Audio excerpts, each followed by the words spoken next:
చేసిన ప్లేసెస్ కాకుండా రాజమౌళి గారిని 8th వండర్ కింద పెట్టేస్తే బాగుంటుంది అనిపిస్తుంది నాకైతే. స్క్రీన్ మీద 3 hours. ఫస్ట్ పార్ట్ చూసినప్పుడు మీ ఏజ్ ఎంతండి?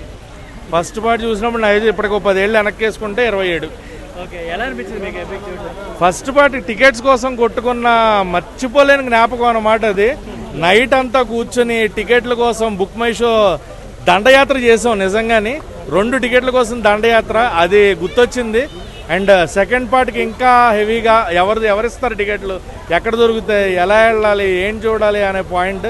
ఆ 2 జ్ఞాపకాలు మర్చిపోలేని జ్ఞాపకాలు మళ్ళీ ఈ ఎపిక్ ద్వారా మామూలుగా లేదు. నిజంగా అదే చెప్తున్నా. ఫస్ట్ పార్ట్ సెకండ్ పార్ట్ విడివిడిగా చూడడం వేరు, ఎపిక్ లాగా నిజంగా ఒక ఎపిక్ని చూడడం వేరు. నాకు తెలిసి అయితే ఈ 7 వండర్స్ కాకుండా 8th వండర్గా రాజమౌళి గారి పేరుని ఇచ్చేస్తే బాగుంటుంది. అప్పుడు ఫస్ట్ వచ్చినప్పుడు అంటే first flop talk, divide talk వచ్చింది కదా, జెండు బామ్ ఇలా అన్నారు కదా. ఇప్పుడు అంటే అవన్నీ చూసినప్పుడు ఎలా అనిపిస్తుంది? జెండు బామ్ అన్న వాళ్ళే కాదు నెత్తిన పెట్టుకున్నారు సినిమాని. మరి ఇంకా దాని గురించి ఫస్ట్ పార్ట్లోనే ఎన్ని కోట్లు కలెక్ట్ చేసిందనేది మన అందరికీ తెలుసు.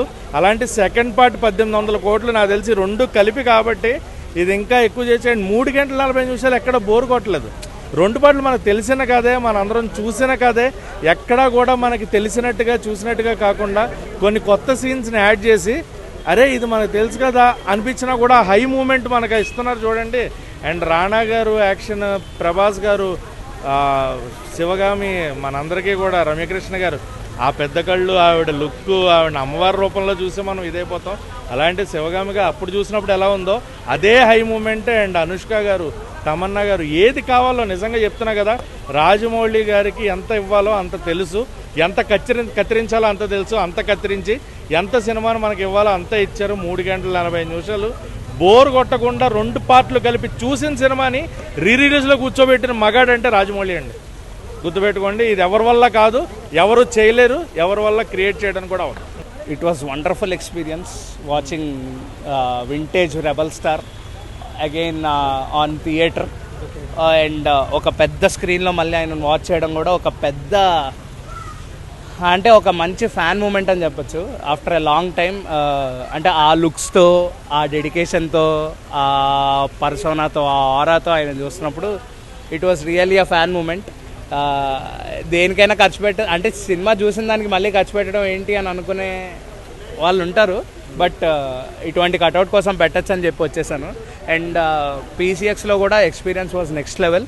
అండ్ అప్పట్లో ప్రభాస్ గారిని చూస్తుంటే ఒక్కొక్క సీన్కి ఇంత డెడికేట్ అయ్యి చేశారా ఒక సినిమా, లేకపోతే ఇంత వర్క్ చేశారా ఒక సినిమా మీద, ప్రతి షాట్లో ప్రతి సీన్లో డీటెయిలింగ్ అనిపిస్తుంటే ఎస్ఎస్ రాజమౌళి గారిది అసలు 2010, 2011 నుంచి స్టార్ట్ చేసిన ప్రీ ప్రొడక్షన్ వర్కేనా ఇప్పుడు మనకు చూపిస్తుంది అని చెప్పేసి ఒక థాట్ ప్రాసెస్లో ఉన్నాం. బట్ ఏదైనా సరే Baahubali will never replace a cinema.